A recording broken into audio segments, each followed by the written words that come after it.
Let me rephrase that. But let me begin by introducing my esteemed guest, the incredible Father Darren Merlino. We did a show a few months back, and we're back again right in time for Halloween. I am thrilled to be with you. You are the official, you're the official priest from the consultant theological expert and all that good stuff from the very popular and famous movie that came out not long back, Nefarious. Father, how have you been? I imagine life has been incredibly busy. Yeah, I've been so busy.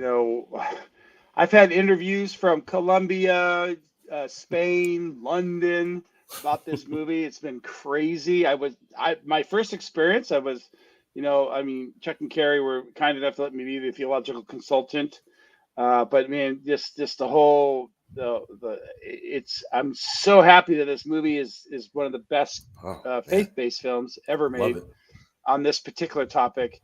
A lot of exorcist friends of mine are absolutely they're stunned how accurate it was and some of their experiences and stuff like that. So yeah, it's been if I find that the movie is very catechetical.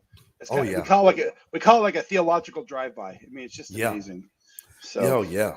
And the great point there. Catechetical is really the correct word because I have personally witnessed many people incredibly moved, touched, evangelized by the film. Right. Has an incredibly powerful message, and I think that. And by the way, I have seen that movie already, probably about 5 times. Because I've shown it to multiple different groups of people. I'm proud to say that I own a copy of it. And each time I have picked up something new. And I have appreciated each see-through of the film. It just is really, correct me if I'm wrong, Father, but it is loaded with theological information, isn't it? Yes, and I think it's really good at understanding the mission and the method of the evil ones. And, knowledge... Believe it or not, the truth is always your best friend. Information, because a lot of times I meet Catholics and Christians like, "Oh, I don't want to know. I don't want to know anything about the devil because if I don't know anything about the devil, he can't bother me." Like, dude, it's the opposite. You want to know way more than you know now because the more knowledge you have, the more you don't have to freak out when stuff happens. And just, I tell everybody, just pick when you are born a human, you're already on the devil's radar. So. Oh yeah. If you're dead, you're not on his radar anymore. If you're in purgatory in heaven, you're off his radar. If you're in hell, well, you're definitely on his radar. And especially you get baptized, whether you get baptized as a baby or older in life, you are the devil's spider senses are going off, and you really you're right in the crosshairs of the devil and of his minions as well. So I think that people they at times think, well, look, don't want to talk about it, and I will never ever encounter evil. No, you're going to, if you are a follower of Christ, you're going to carry your own cross and you're going to encounter trials and tribulations, and evil will come your way very often, especially if you follow Christ. Isn't that right, Father? The cross, you have to find meaning in suffering. I was just talking to a friend about this the other day. If you don't find meaning in suffering, because I'm telling you right now, it's about 80-20. 80%, life sucks. Life's hard. And then 20%, first communion, confirmation, a wedding, a baptism. Those are the 20% times, if that, and so, those are moments that St. Augustine says, God always gives us like drops of honey on our tongue just to keep us interested. And those are the moments where he keeps us interested, like weddings and all this stuff and celebration, birthdays and all that kind of stuff. Those are very few and far between, and the rest is just day-to-day, daily martyrdom, dry martyrdom, as we say. And so and once you find meaning in suffering and you have a passion for bringing souls to Christ, or just being a really devout Catholic, or at least a Christian, living your faith really, really well and sticking out and being very, very engaged in your faith, if you're that person, the crosses are just like, it's just, life stinks right now. What's for dinner? I mean, just like, do you want cream with your coffee? It just doesn't really, after a while, it's like, who cares? Just your goal is eternal life. And so. Oh, yeah. 100%. And that's a great point. Now, and we're, crazy to think it's been a few months since that incredible film came out. but relevant every day. And so if 6 anybody months has already. not seen it, wow. Yeah, and I got to say, if anybody has not seen it, they got it. Now they can, if I'm correct. I own a digital copy. I don't know if are they able to get a physical copy yet? Do you know? I believe so. I think at Walmart selling it. Wow. I will be in the Dallas area for a retreat the Monday and Wow. Tuesday before Thanksgiving. So if you bring a physical copy, I'm trying to get the directors to meet me there because it's only a few Wow. minutes from where I'll be doing it, where they live in the Dallas area. So they can sign it for you. I actually That have is awesome. I took a script, and just before the movie got finished being shot, I went to Sean Patrick, who plays Nefarious, Yeah. Jordan Belfi, and the whole cast and crew and directors. And I think I had the only copy of a script that's signed by pretty much every major player in the movie. Wow. So Wow. I'm selling for $10 million. So if you want to buy it, it's all yours. Now, when exactly is this in Dallas? You said before Thanksgiving. Do you know the exact dates? Yeah, the Monday, Tuesday before Thanksgiving, whatever those dates are. Wow. I don't know, 20, 21, 22. Yeah, I don't yeah. have a calendar in front of me. Yeah, whatever that. Somewhere around there. Awesome. Wow, I think 24 is the Thanksgiving. So yeah. Yeah. I think you're right. I think it's 21 and 22. Yeah, I'm looking at my calendar. You're right. Yeah, it would be Monday and Tuesday. You said so 20th and 21st. Okay. It's good to know. Now, one thing that I remember when we did our show several months ago, and one thing that I remember speaking to the creators of the film about was certain things happen on set when you all were working on the film. Do you think, and if you could maybe talk a little bit about what happened, were these perhaps machinations of dark forces that perhaps didn't want the film to come out? Maybe. Oh, where do we begin, dude? How much time do we have? We got time. All right, so let's. I could give you a brief overview of all the things from the summer of 21 when we started trying to shoot, so then all that stuff. So the summer of 21, we get out there on the set. The sets are being built during pre-production, and COVID hits the end of July.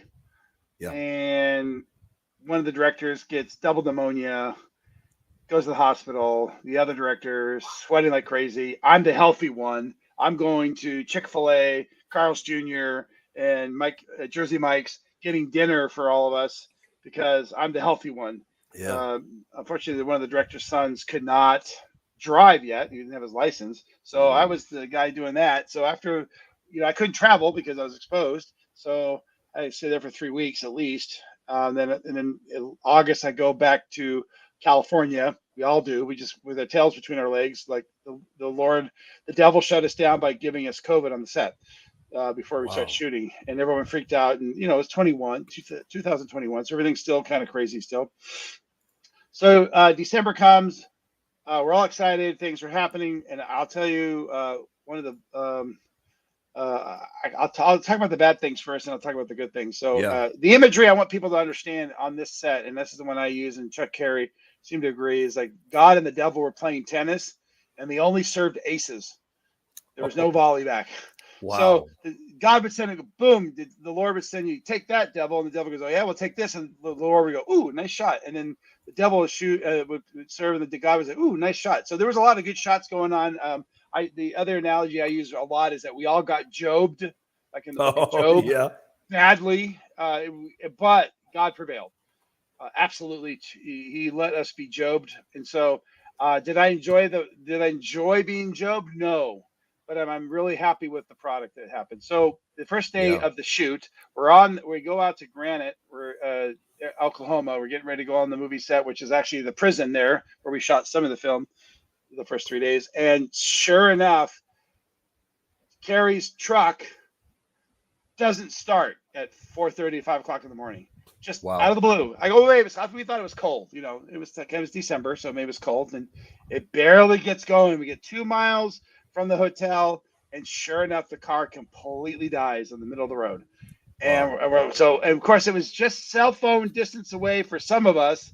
So we couldn't call the production assistants. They pick us up, but eventually we had one other guy who had one of the producers there, Chris Jones, was able to make a phone call to say, hey, we need a ride immediately. Come to the hotel, pick us up now. So we pushed the truck off the road, lock it all up, grab all of our stuff, and just go straight to the movie set on the first day. We shoot the first 3 days.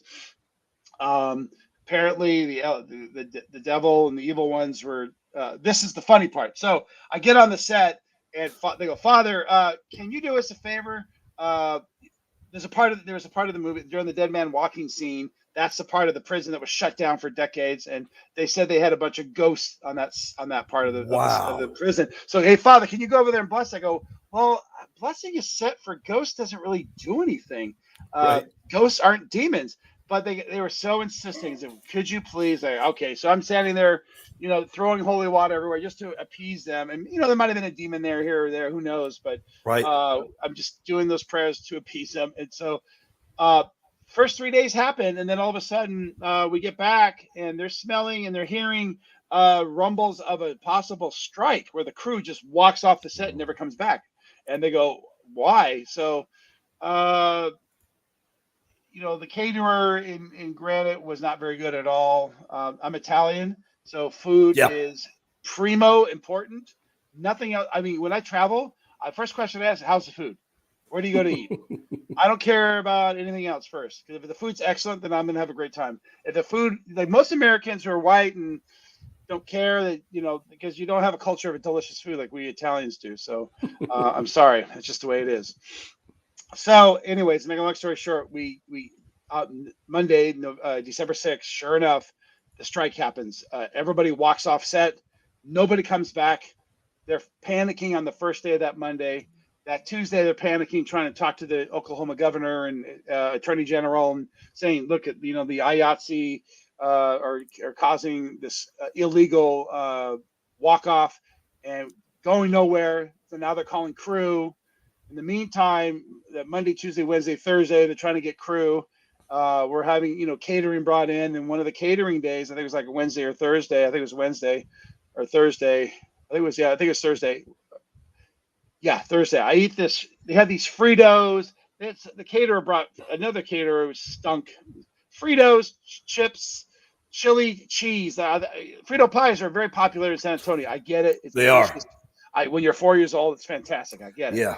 But not very healthy for you. Not very healthy, and it's not good for a movie set. So, I mean, that's a snack. It's not supposed to be lunch. Right. So I get sick. I'm getting really sick. So, gosh, I'm not feeling good, and I think it's food poisoning. And Friday comes, and we had fish sticks and mashed potatoes, which is, gosh, who's the caterer? I'm just like, yeah. So my sister-in-law, who was on she was craft services. She goes, let me take care of catering. So she starts finding catering and food and brings it all in, and so that's why I've been taken care of. But Friday and Saturday, I'm not feeling good at all. And Saturday, I'm in a lot of pain. I'm tired. My abdomen doesn't feel good at all. And then Sunday, I wake up at 11:30 in the morning. I was so exhausted and so much pain. I say mass around 1 o'clock. Everybody had gone out to breakfast. I just slept on Sunday, and they talked me into going to the ER because I think it's an appendicitis. And so we go to the ER. They say, yep, it's appendicitis. You got to go get your operation now. So I get transferred to another hospital. I go in there, get put under. I wake up, and about that afternoon, that late, like around 5 o'clock, the doctor comes in and says, hey, Father, we got the appendix out, but just want to let you know the reason why you're still here, because we're putting in antibiotics, is that you're a tweener. I go, what's a tweener? He goes, yeah, the moment I cut your appendix, it blew up. Oh my goodness. Inside your body. And luckily for you, I was already doing surgery so I could clean it all up, but you had a lot of stuff go into you. And so we had to put you in for 48 hours of antibiotics. Wow. So so I almost died. I didn't even know that. I was unaware of that. I did not know that Jesus was about to meet me face to face quickly. Right. We think that the devil is trying to take me out. I am the priest, so The Blessed Mother, because by the way, that Sunday was December 12th, and that's Our Lady of Guadalupe, so she had my back. Wow. So the Blessed Mother protected me 1,000%. So on that Monday morning, on the 13th, that's the feast day of who? That's Saint Lucy. So Saint Lucy's I didn't know that. Okay, 13th. Yeah, Santa Lucia, one of my favorite names. So this lady comes in, cleans my room. She's about to leave, and her name is Lucille. And I go, oh my gosh! I had to take a picture of this. So I took a picture of my board in my hospital room because nobody would believe me. So I took a picture of it. Yeah. So a little helper named Lucille on St. Lucy's feast day came in, and that's when I actually felt like the Lord really had my back. So, and the reason I'm going into this is because now I'm in the hospital from Sunday, Monday, and Tuesday afternoon.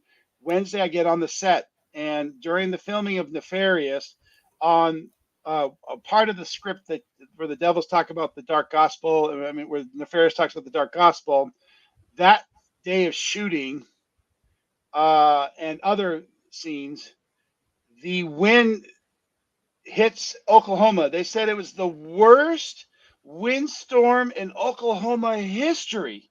Wow. On the day of us filming this particular part of the movie where the devil is giving his method and his mission, and I'm hearing this wind.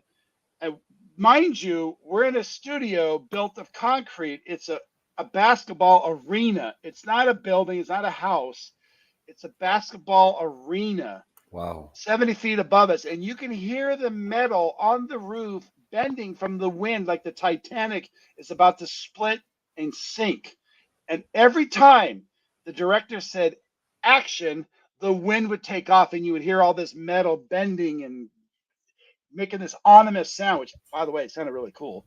And so it sounded really cool. And then all of a sudden it would be cut and the wind would die down. Action, wind would go up. Cut, wind would go down. Wow. Action, up, down, all day for 12 hours. Very clearly, the devil is ticked. Yeah. Make it very clear.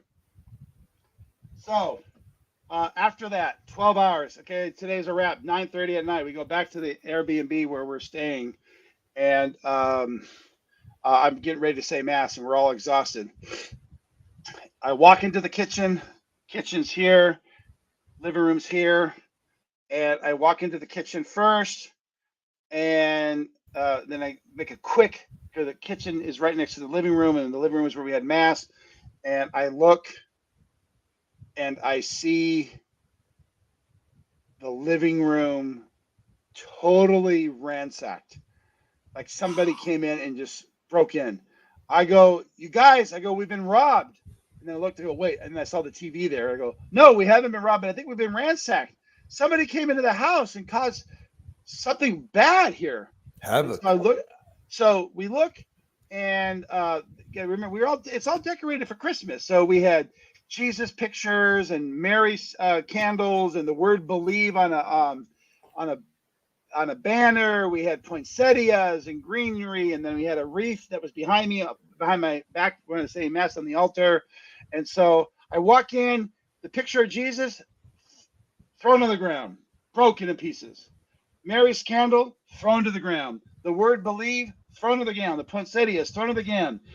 Rudolph the Red-Nosed Reindeer, Frosty the Snowman, not touched. The fire pit, the door opened. Okay, I'm thinking, well, did a squirrel break in? Possibly. Or did the devil just do that to trick us? We don't know. And then the wreath behind me, which is not where a squirrel would go, thrown down to the ground. So now we're saying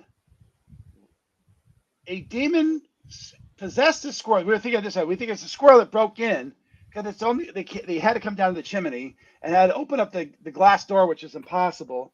The devil had to have opened it. And then here's the worst part.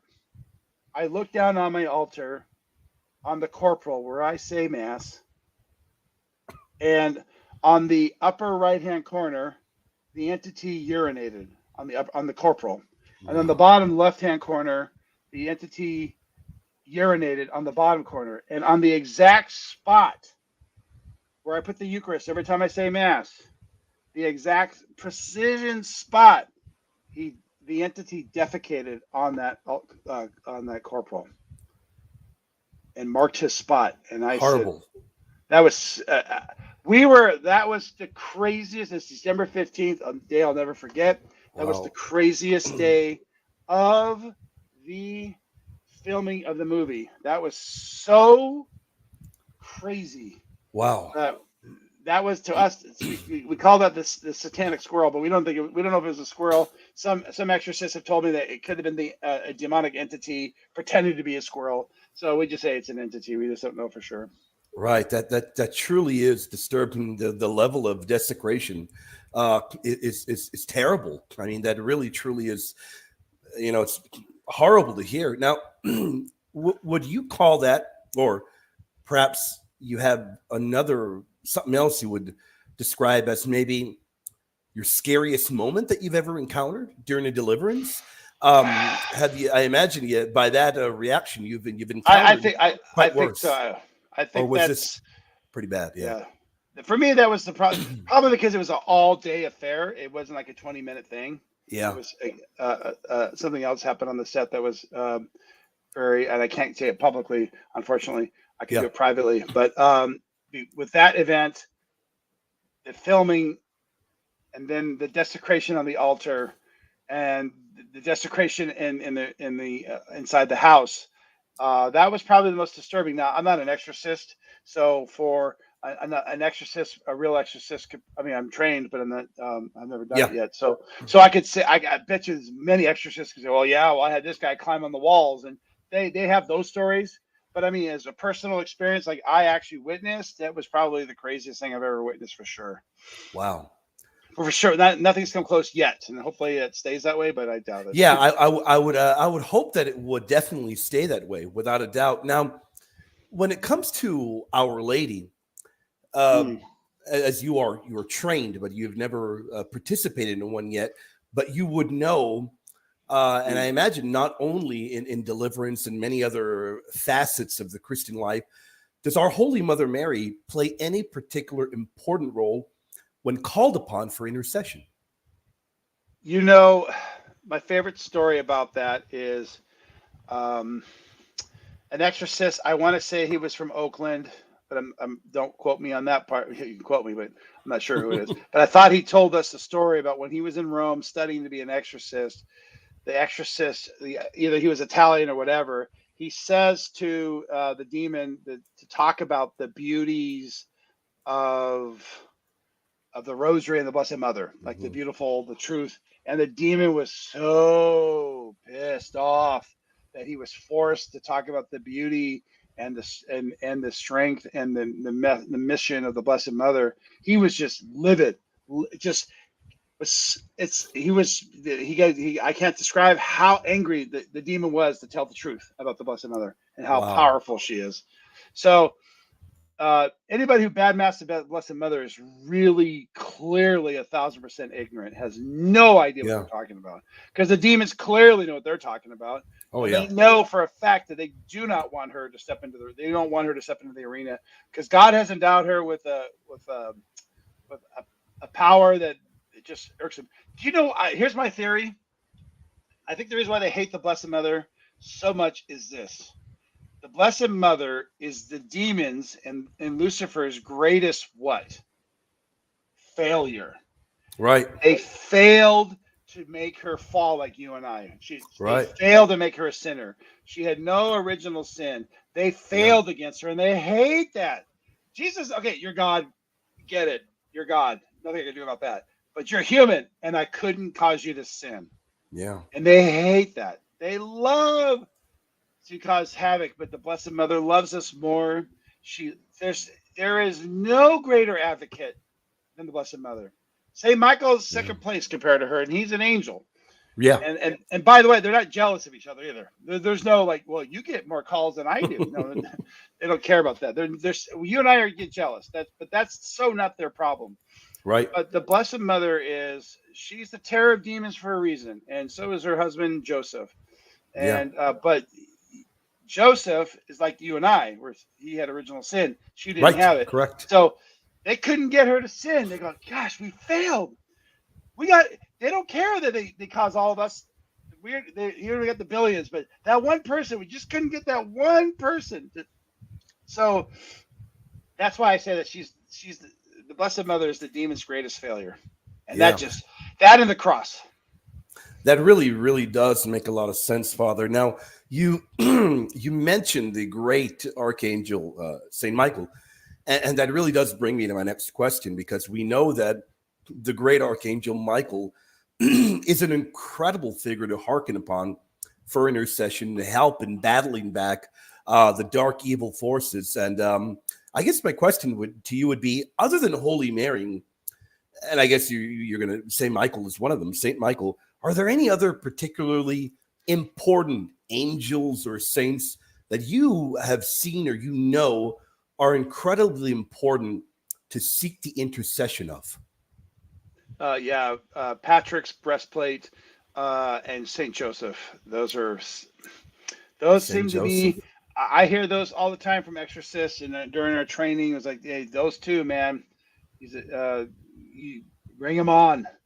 The thing is, we got so much holy help, and it's quite amazing what we have.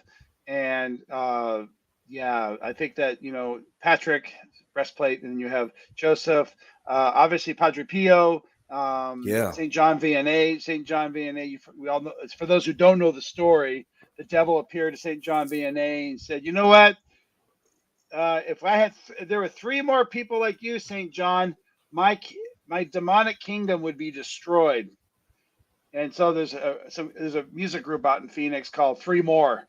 So they said we just need to find three more like St. John Vianney. But the scary part is there aren't three more St. John Vianney's. That scares the heck out of me, that we can't get three out of the billion and millions of Catholics. We can't get three.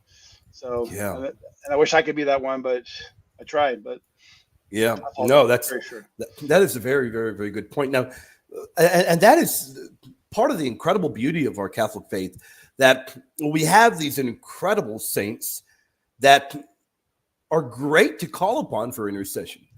Holy Mary, the greatest of God's creations. Saint Michael, as we've known throughout history, not only throughout history, the Bible. I forgot my guardian angel. I mean, your guardian angel for you personally would be definitely. We all have guardian angels. I think at times people tend to forget that, but we all have a guardian angel, don't we, Father? Yes. In fact, my guardian angel is still regretting getting me as a client. Oh, yeah. Working a little bit overtime there. Yeah. Somebody said that priests get two guardian angels. I think it's true. I'm not sure. I'll find out when I get to heaven, but it must be, because I need all the help I can get because I'm such a knucklehead. And I am going to echo the very same sentiment. I look forward to hopefully not getting a knock on the head from my guardian angel when I get to heaven, and getting a slight rebuke. But I know exactly what you mean there. But, the way that I look at it, Father, it truly is an incredible beauty that we are surrounded, as the book of Hebrews tells us, by a great cloud of witnesses, these amazing saints that intercede for us. Look, the one thing that I know very well is I know that the Bible calls upon us to ask for intercession. And, there's nothing wrong if I were to call you up and say, Father, pray for me. Right. I'm undergoing some kind of tribulation or some kind of trial. But I got to be very, very honest, Father. Love you to death. But, I'd rather have Holy Mary interceding for me a little bit more. My point being that, isn't it incredible that we have these incredible advocates for us in heaven interceding for us? That doesn't get any better than that, does it? Nope. I think the words I use is, I call them holy help. Yeah. There you go. And so I've played football, tackle, and I've played flag football. And if I'm playing tackle football, I consider the saints to be the linemen. And do you want a lineman that weighs 50 pounds? Or do you want a lineman that weighs 350 pounds? Right. Your saints are the 350. They can push anybody around, smack them around, get out of my way. And if you have me, well, I'm actually 270, so I'm 6'4", so I'm kind of a big guy. Wow, you're big, yeah. Yeah. So, but the thing is, I think that downplaying the spiritual help of those who already made it. I mean, that's like asking somebody who went to Mother Teresa when she was alive, "Will you pray for me?" Because she's holy. So you wanted her prayers, but you knew her prayers would be more efficacious, no doubt, than me or you. Right. So that's why we have the saints. Their prayers are way more efficacious than ours because they've already made it. Even the poor souls in purgatory their prayers help them get the purgatory out of purgatory. Yeah. No doubt. I mean, incredible theology there, biblical and ancient. Now, when it comes to sacramentals, it really very particular to our beautiful apostolic faith, where we are heavy in using sacramentals. We emphasize the utilization of holy water, of sacramentals, and very often. And I put a short passage up there where we read about holy water in the Old Testament, how that is carried over into the New is very fitting and incredible. Look, you need a priest. You need a priest in order to bless your water, in order to give you holy water. That is the beauty of our faith. Now, sacramentals, why do demons hate them? Why on earth? What I've read that they really do not like them. Is it because of what they represent? What are your thoughts on that? So I'm gonna tell you a true story. A friend of mine's a priest. His sister years ago, or at least 15 years ago, I believe, she was, and I'm using the word stupid for a reason. She's a Catholic, was fallen away, decides to get hooked up to a witches community. Goes to one of these meetings. Tells her brother, the priest, I've been going to these meetings. And his brother's like, what are you doing, you idiot? Don't go to these witches' meetings. So what he does is he sends her a medal, a St. Benedict medal, blessed with the St. Benedict prayer, sends it to her. She puts it inside her bag, purse. She decides to go back again to this stupid meeting. How stupid. So she goes. But before she gets through the door, the witch says to her, stop. You have something negative on you. Wow. I feel something negative on you. And you know what? You are close to a Catholic priest, aren't you? And of course, the girl freaked out because the witch knew all this stuff. So the demons told the witch to tell this girl, first of all, she's close to a priest. Don't let her in. Second is that blessed object. It's what, how you and I can feel evil? Right. They feel good, which means it's evil for them. So what we consider evil, they consider good, and what we consider good, they consider evil. So when we have a blessed object, the demons hate it with a passion. So when we use exorcised salt and exorcised water, oh, wait, no, William, don't answer the question, but just pretend you don't know the answer. So do you know how we make holy water? And just say how. How? We boil the hell out of it. Oh, so, that is a good one. Yes. So anyways, those sacramentals are blessed, and the demons hate it with a passion. Let me tell you another story about exorcised salt and exorcised water on the set of Nefarious. So Carrie and Chuck goes, hey, we need you to exorcise the whole set. Salt water. I use, I think, two full canisters of exorcised salt, of Morton's salt, all over the whole 200,000 square foot arena and set. All the office space, everything, makeup, everything. And so during the what do they call it? The strike. I think it's like either the Tuesday or Wednesday of the strike, or the first, second, or third day. They have these security doors. They're not connected to the roof, but they're like doors in the middle of the arena. I mean, outside the arena. So you have to go through these doors. It's like a security door. You can hop over. It's like 7 feet high. So I had to open up the door, put a chair there because it automatically locks. And I walk outside to walk on this hallway and make a phone call. And I smell this really weird, sagey, new agey incense smell outside our door. And I'm like, gosh, it smells like, I smelled that smell before. I call it demonic incense because I could smell the evil. So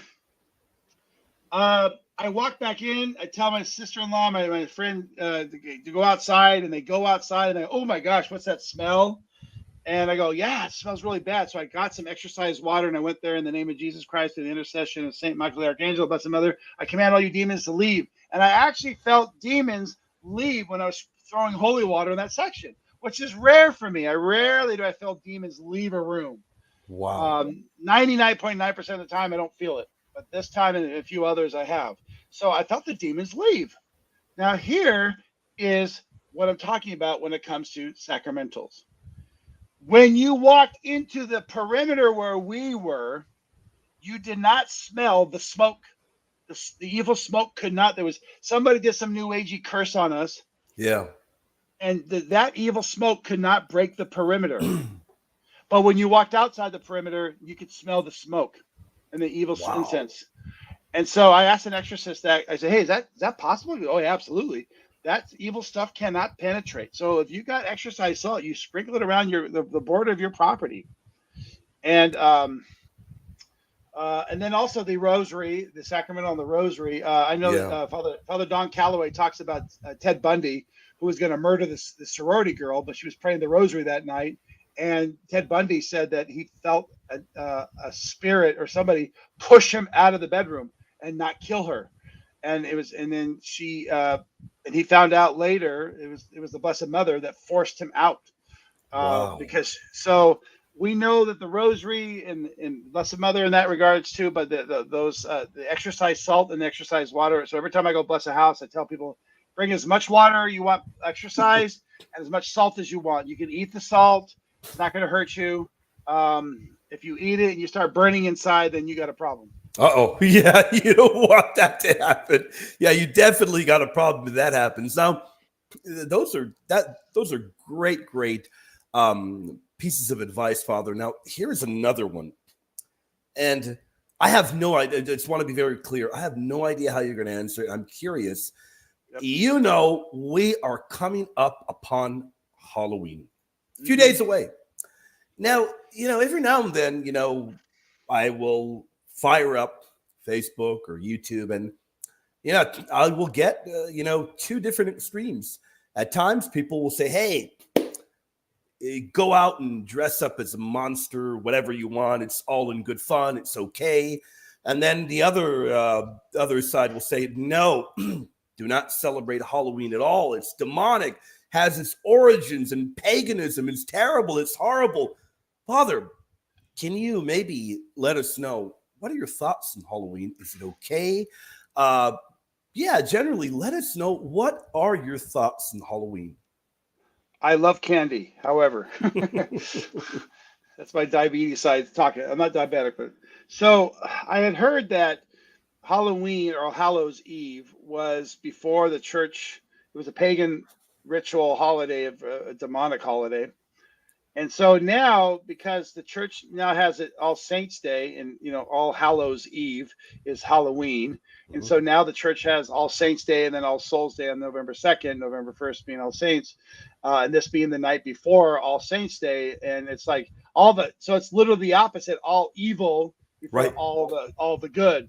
And so exorcists will tell you that this is literally, Halloween is literally Satan's Christmas. I mean, this is their big day. This is Satan's.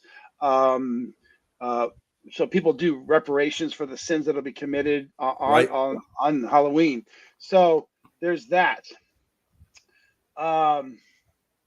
One of the I don't mind dressing up. I don't mind people dressing up. It doesn't matter. I think there's certain costumes that are non-negotiable, like a pregnant nun or a Hitler or a demon or a witch. I'm trying to think of some other like blatantly, I think the ones that you have horror where the head's cut off and they have these weird, it's just that kind of feeds into why it's such a very popular holiday. And I think I think it's indicative. It's funny because when I was in Steubenville, this is back in the early 90s, mind you. This is over 30 years ago. I remember getting there as my fall semester, as my last semester there, and I'm like, why are people celebrating Halloween in September 1st? I had never seen that before. I was like, what's going on here? They're all decorated for Halloween. It's like people love Halloween more than they love Christmas. And I was really shocked by that. And it made me realize that you'd have to have a skewed understanding of the world and the devil and God to be that pro Halloween and not that pro Christmas or Jesus' birth or Advent, whatever. So I'm thinking, because the rule of thumb is, and I think I've heard this from Bishop Sheen, when venerable, hopefully venerable, where whenever the world accepts like something, watch out. Whenever the church throws something away, watch out. So so we as the Catholic Church have, we're kind of getting back to the, praying for the dead. And I tell everybody, this is a non sequitur advice. The proper way it should be. Yeah. If you, in your will, in your trust, I strongly recommend that you put Gregorian masses to be said for your repose of your soul, so you can get out of purgatory faster. That's my and I'm gonna when I go, I'm gonna get a whole year's worth of Gregorian masses. I'm putting that in my will. So Halloween, yes, you can go out, get your candy and stuff like that, and dress up. I think in a fun costume. Right. I strongly don't recommend the demonic or the evil or the witches. Yeah. I think that having that type of decor feeds into the demonic in our culture that's really overwhelming. People are saying it's fun. Okay, then make it fun. Then don't make it so demonic. Don't make it so Catholic. evil. Make it Catholic. Yeah, that is a great point. The thing is, you don't want the kids dressing up like a saints, because all a saint's going to do is dress up like this. I mean, the boys dress up like this, and the girls dress up like nuns. I mean, that's all you can do with saints. So have fun with it. Be Superman or Captain Marvel. Those things are right. I think every year, I think my dress up is quite unique. I dress up as Blessed Duns Scotus, a little bit different. Pretty much every year I use the same outfit, but I think that there is a healthy side to it. If you dress up, you don't dress up like a monster or something demonic. And you remember, what are we doing? We're praying for the dead. We're remembering those holy souls that need prayers, those that are being purified in purgatory. And then, of course, on the 2nd of November, we're remembering it is All Saints Day. I think if we... No, other way around. All Saints Day. Oh, I'm sorry. All Souls Day. All Souls Day. Yeah. My bad. Yeah, All Saints Day is the first. Second is All Souls Day. My bad. Thank you for correcting me there. And I think that if we recognize that and we realize what the proper way to celebrate, look, what I say is this: I realize that there's no doubt the demonic activity has got to be at an all-time high. And I think Catholics, if you are going to celebrate, do so with your Catholic faith, wear your Catholic faith, and be proud of it, and do what the holiday is meant to be for. Pray for those souls in purgatory undergoing purification. And I think that is activity that dark forces will not like. Would I be correct in assuming that, Father? Yeah, I think if you keep it fun and holy, and the whole thing with pumpkins and stuff like that's fine. One thing I gotta tell everybody is, like, I'm telling you right now, when you die, if November 1st or November 2nd are not your feast days when you're dead, then you are in hell and you are screwed. Because if those aren't your feast days, you didn't make it. Right. You didn't make it. At all. No doubt. People have asked me before, hey, people that are my Protestant friends, like, hey, what is good about purgatory? And I tell them, hey, if by the grace of God, one day I wake up and I'm undergoing purgatorial purification, I know that I'm going to eventually be saved. I'll consider that to be pretty good news. To know that I'm eventually... you are saved by being in purgatory. Right. Once you're in purgatory, you're saved. You're saved. You're undergoing purification. Yeah. Exactly.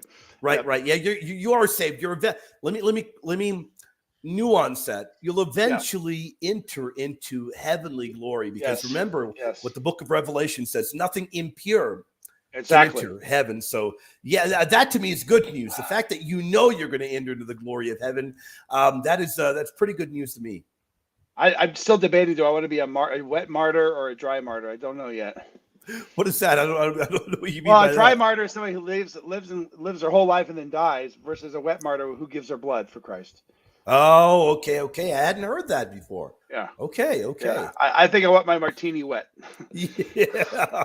So that I had never heard that before. Now, I think I know what you're going to say here. I mean, because we've been very clear about, there's certain things that you don't want to dress up as a Hitler or even a Jeffrey Dahmer or anything that Right. glorifies evil. You don't want to Right. glorify evil. No. This might be a little trickier when it comes to horror movies. What are your thoughts there? And I'm going to have to be very honest with you, Father. If you rebuke me, I'm going to have to take the rebuke. I love watching the old 1930s Universal horror movies. I love them. I grew up watching them. They're not filled with gore or anything like the modern day films. I like watching the great cinematography. What are your thoughts on horror films? Yay or nay? Love to hear your thoughts.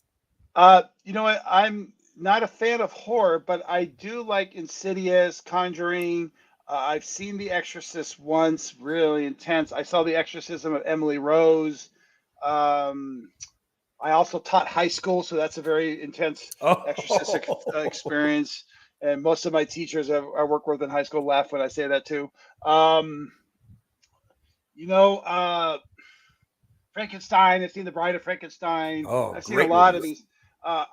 There are some, like there was a movie that came out during the time of Nefarious, which was called Evil Rise Dead or Evil Dead Rise or whatever. Okay, they were showing it before Nefarious came out, and I'll tell you, it was so disturbing, I couldn't watch it. And wow. and I've seen blood, guts, and gore movies. I've seen I've seen a lot of stuff, and so I couldn't handle it. I don't know if it's my soul that's just getting more sensitive to that. I don't know. I just know that I can't just, like, this September and October. Because I have a membership to a movie theater, and I pay like $25 a month, and I can see 12 movies a month. But because of September and October, they're all horror films. Like, I don't want to see Saw 10. I don't want to see The Exorcist Belief. I just don't want to see these movies anymore. Right. So that's but you know what? Taste is interesting, because St. Thomas Aquinas says you can't argue taste. However, I say that that's partially not true, because we all know that Italian food's the best, and that the Germans make the best chocolate, and the Italians and the French make the best wine. The Germans make the best beer.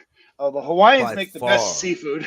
By far the best beer. I think there's certain cultures that make great everything. So certain things that they do really well at. So horror films, I don't know what to say with that, because I like that type of music, like Slipknot or Def Leppard, not Def Leppard, but like Def Leppard. There's another group out there too, Motley Crue. That movie. When I used to DJ, I just couldn't play because it wasn't danceable. But I don't personally feel like that movie edifies my soul. And it's funny, because I used to not really think about it before.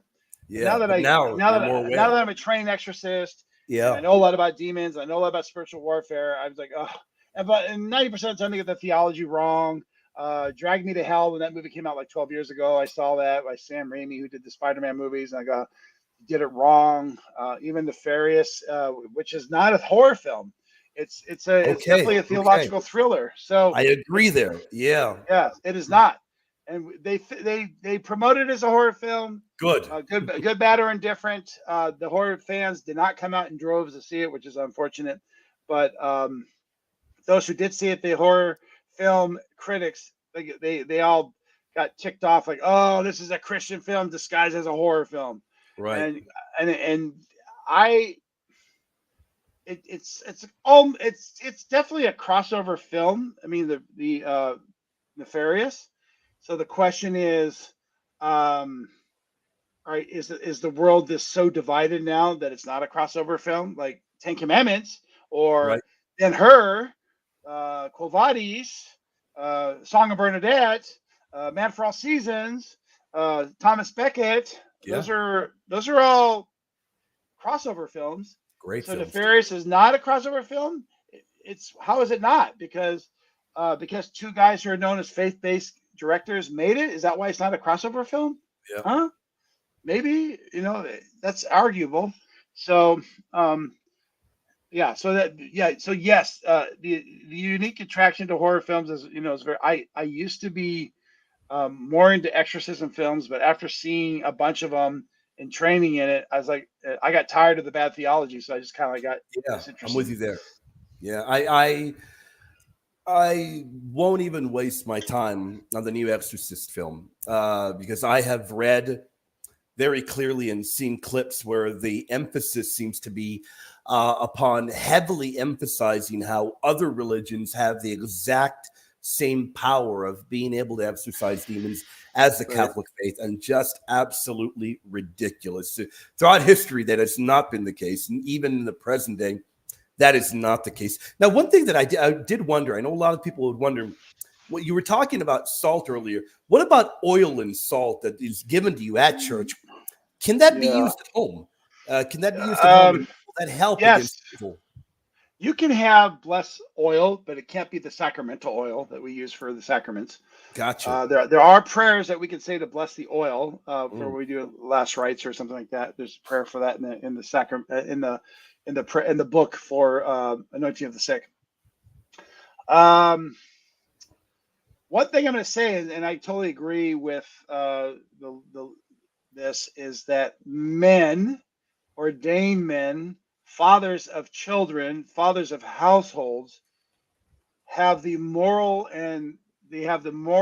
authority and the duty to be the spiritual heads of their family, to the point where the men or the ordained minister, from deacon all the way up to pope, have the only right to lay hands and do blessings on top of heads. Right. Women, for whatever reason, should never do that. Never. The Okay. devils know that. It's so I mean, we could spend 2 hours on that topic alone, but I'm gonna give you Yeah. the easy answer, and is all the patriarchs, all the ordained ministers in the New Testament, clearly the laying on of hands was always done as an apostolic gesture or patriarch gesture or prophetic gesture. Never ever were women involved of receiving that or giving that. So what happened is women started doing the charismatic movement, Oh this yeah. and Right. this. And the Hispanics do this all the time to their kids. And I keep telling them, don't do that, ladies. Put your hands on the shoulder. Pray for your kids this way. Do not under any circumstance. So I find out when the women do that, their kids become victims of either becoming living with their kids, leaving the Catholic Church, gay relationships, Mm. transgender. I mean, all these things. The kids become really messed up from, and I started telling friends of this about this, and who've had parents, women. I mean, sorry, mothers do this type of prayer, doing this and all that stuff. And I told them you should stop doing that. And they noticed that every time a female was involved in the charismatic movement and doing that type of prayer, putting the hands on top of the head, which is a male a gesture, and a patriarch and ordained Sure. gesture, all their kids were messed up somewhere, because the Wow. devils knew. They go, we don't care if you don't believe it or not. We're still going to mess you up because that's the rules. And the devils follow the rules Right. very well. They know the rules. They know their limitations. You break it. That's why the church says clearly, do not under any circumstance have a dialogue with the demon. Never. The church says you to ask the exorcist, you, the professional, you only ask these questions and these questions only, Yeah. and that's it. No, nothing more, nothing less. Don't get curious. And so Right. it's very clear that when a woman starts praying over her kids and doing this, the actual male gesture and the Right. The ordained male gesture. gesture, Yeah. don't under any circumstance do that. Ask if you have done that. Start praying the St. Michael prayer. Ask God to protect you from the evil ones. Maybe nothing's happened yet. Good, protect yourself. But if you're starting to see stuff with your kids, friends of mine, funny thing, I told my friends that you can see this look on their face, like, oh crap, that explains everything. Right. Yeah. It's very clearly that Because there are very grandmother, clear. yeah, Mhm. because grandmother would pray for over her kids and do this, and then he knows that my friends, like, I noticed that my kids have more problems, but my sibling, who's never been around my mother because she's moved out of the state, and hasn't had her mother do this to her kids, all of them are doing really well, and all of them really practice their faith. And he just had this aha moment, like, oh, I get it now. Yeah. I get it. And the demons So, know their limitations. You're right about that. And they know whenever there are households where roles are just reversed, or where yes, there's just really movements that aren't emphasizing things that are very clearly biblical and ancient, right. evil will try to get a foothold in there. You mentioned something as well, very, very important, to not ever have a dialogue with a demon, Right. which is why it's so important to don't even lay your eyes, if you can avoid laying your eyes on the Ouija boards. I saw an article that came out, blown away. Had an article, I think it was about a day or two ago, from the New York Post, saying, kind of promoting Ouija boards. What a time to live in when this kind of trash is being promoted. Now, I've heard people say this, Father. People say, well, hey, Ouija board, we're not conjuring up a demon, conjuring up the ghost of a loved one or of a friend or what have you. Now, this is a controversial question, perhaps. Father, ghosts, are they demons? Same thing? Are they friendly ghosts? What are your thoughts on that? So ghosts are good, demons are bad. Right. So ghosts are not your problem. Right. Demons are your problem. I agree 100%. Yeah, and I think that's a great point. The one thing that I do recall, and you're probably going to agree, is when you read the writings of the fathers, sometimes the church fathers will say that at times demons would masquerade as ghosts. Now, either which way, we shouldn't try to speak to a ghost or conjure up a ghost either way, though, right? Correct. And necromancy is, I think it's like talking to dead people. There's a story in, I think, the Old Testament where I forgot which patriarch was called up, and he was ticked. What the heck are you doing? Right. Stop it! I'm forgetting the names right now. Stop it! Don't do this. Yep. So ghosts are souls in purgatory for whatever reason, are not deep in the bowels of purgatory. Ghosts are people who might have been murdered, suicide, or stuck in a building or stuck somewhere. And there's tons of stories about ghosts. And I tell people, look, ghosts are not your problem. Demons are. Yeah. Demons are there to cause havoc. They're there to cause havoc without you knowing about it. Their goal is not to be found, because they know if they're found, they can get expelled easily. Oh, yeah. In fact, every single possessed person in the history of the world that we know of never knew they were possessed. Let me repeat that. Every single possessed person never knew they were possessed. Wow. So demons it's always somebody else. Hiding. Very good at what they do. When anybody ever says to me, Father, I think I'm possessed by a demon. Oh, good, you're not.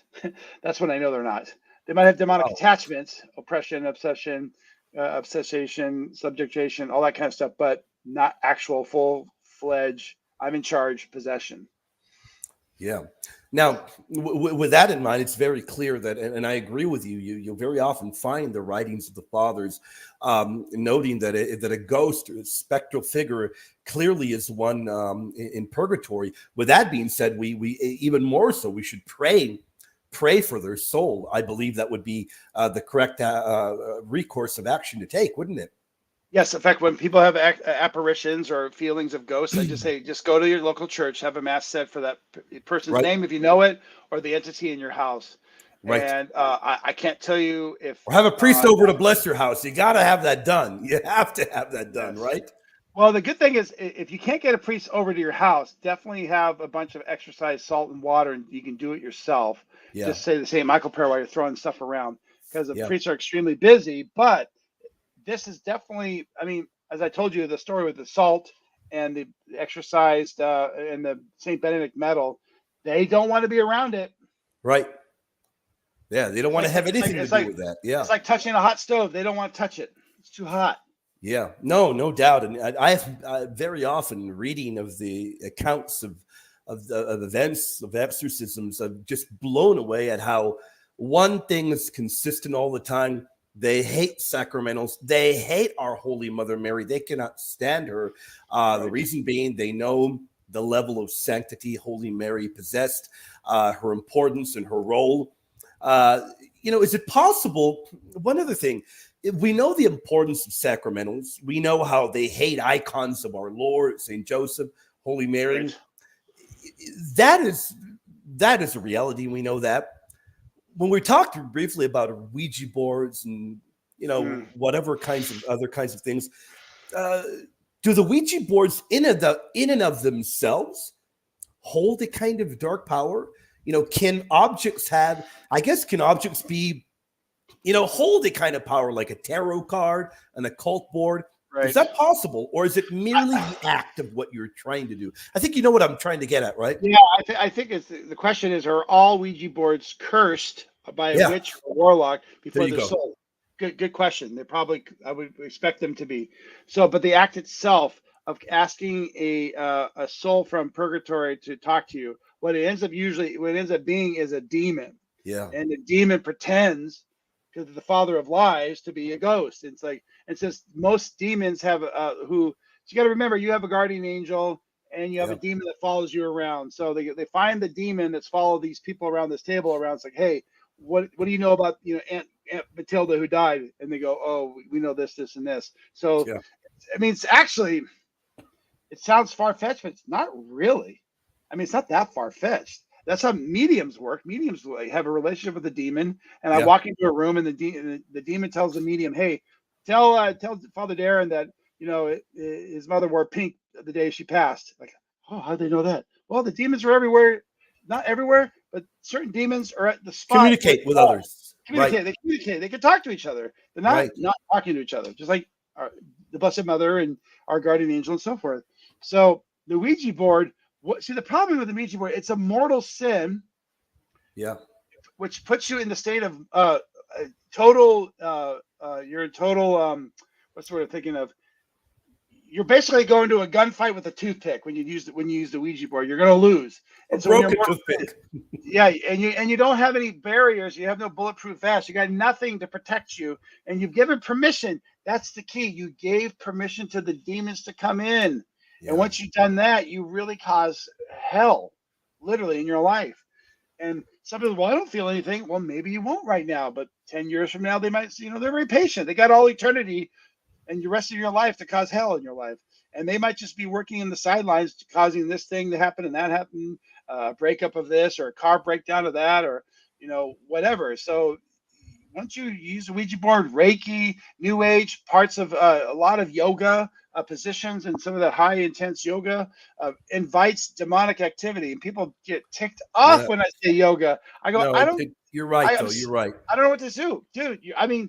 What they're doing. No, you are some other way. 100% right, and I want to emphasize that people that get ticked off have no idea why they're getting ticked off. They are thinking, oh man, Father, you're condemning them merely doing a physical posture. They don't know what on earth yoga is. Then, if they think that what is being condemned is a mere physical posture, they don't know what yoga entails. It entails, I don't want to go into it. I don't want to emphasize it for anybody that will watch this in the future. But I agree with you 100%. There is a reason why the church tells you not to do it. Look, the church doesn't want you to not have fun. The church doesn't want to be overloaded with calls to have exorcisms, which is precisely what very likely is happening in these times. Isn't that right? Yeah. The other thing too with yoga, because some of the positions are demonic or symbols of demons. Right. So, and I'm not an expert on that. I just know guys who are, and they can tell you. And sure, and no doubt, some of those postures that are required, they are demonic in themselves. But also, I was reading what is required sometimes from yoga. People will say, close your mind, shut your mind off to everything, open your mind and open your soul and open yourself up to everything surrounding you. Well, that act in and of itself, very, very, very much can open you up to the demonic and to dark forces. And I don't think people realize exactly what is being condemned. And then with Reiki and all these kinds of things, I mean, yeah, there's so many things. But I find that people who are educated are involved in the New Age stuff. Those who are uneducated are involved in voodoo, Santeria, Macumbe, brujas, more superstitious stuff. because I think an educated person will say, "Oh, it's just superstition. I'm not getting involved with it." So they give you these new agey stuff like that. So I hope that answered your question about You're great. devils and Father, you're great. Now we've gone a little bit over an hour, and I want to be sensitive to your time. Before we do wrap up, though, I have one final question for you, and it is an incredibly important one. Nefarious Part 2 possible? Yes or no? Do you know? I do know the answer to that question. Are you able to tell us? And the answer is you're going to hold us in that incredible suspense, aren't you? They are going to make a TV series out of it. Wow. Are you kidding me? Really? Yeah.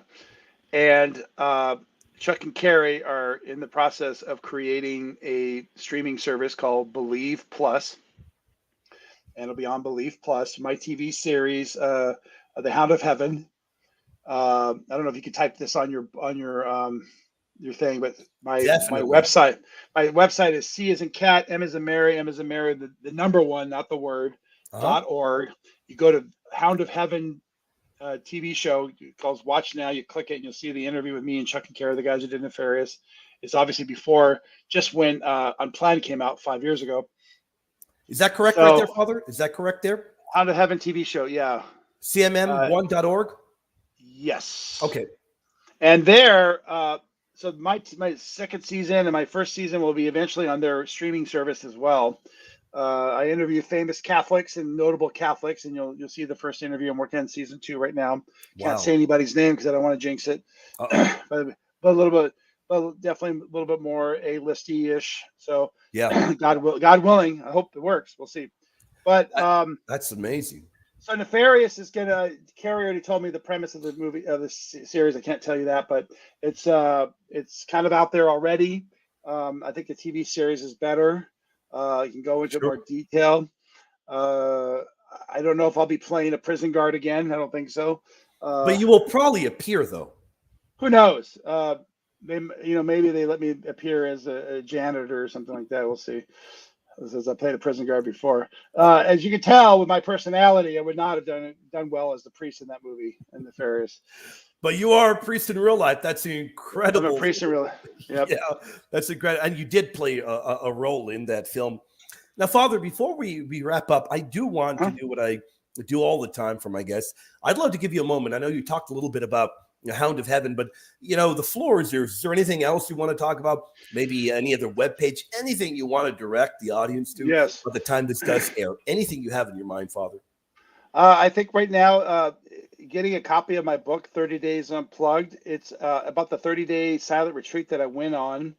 One of my blurb writers, she's a Steubenville grad. I had a very unique, incredible experience, and when I went on the retreat, I was not expecting to write a book. My spiritual director strongly recommended that I write my experiences, my insights, and my imagery that I saw. And it's called 30 Days Unplugged. And the tagline is How a Catholic Priest Turned Off His iPhone and Took a Call from God. Wow. And then that's really good. And if you want to participate in our ministry to help us make tons of these TV series, you can give monthly or one-time donation as well. Our goal, Chuck and Carrie, and our goal is to evangelize the culture one movie at a time, one show at a time, one documentary at a time, one TV. We want to change the culture back to Christ. If people don't support us, it will not happen. The devil will overrun us, and he'll just flood the market with more unbiblical and unmoral choices. And people always choose better quality entertainment. So that's just what they do. So our goal is to get those type of people to make us look really high quality, professional, Hollywood level. We have a lot of people who are faith-based, who are very, very Hollywood level talented.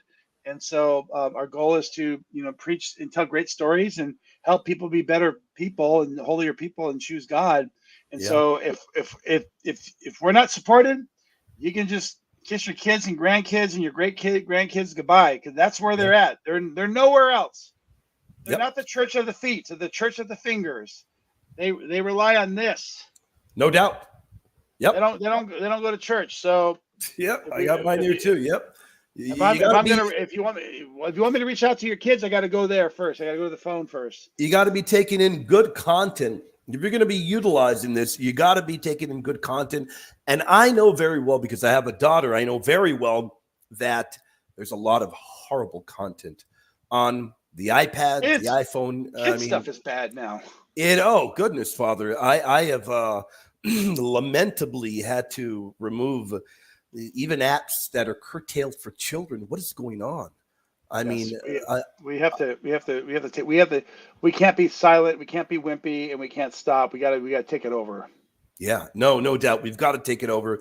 And with that being said, Father, thank you so much for your time. Everybody tune in to everywhere, every link posted here. Check out Father's webpage. And Father, I had a great time. I look forward to dialoguing with you again. Thank you for your time, Father. Yeah, hopefully I can talk to you about some movies and TV shows and everything else that we're working on too as well. For sure. You will be back on by the grace of God. Father, thank you so much. And God bless you for your time. God bless you. Thank you.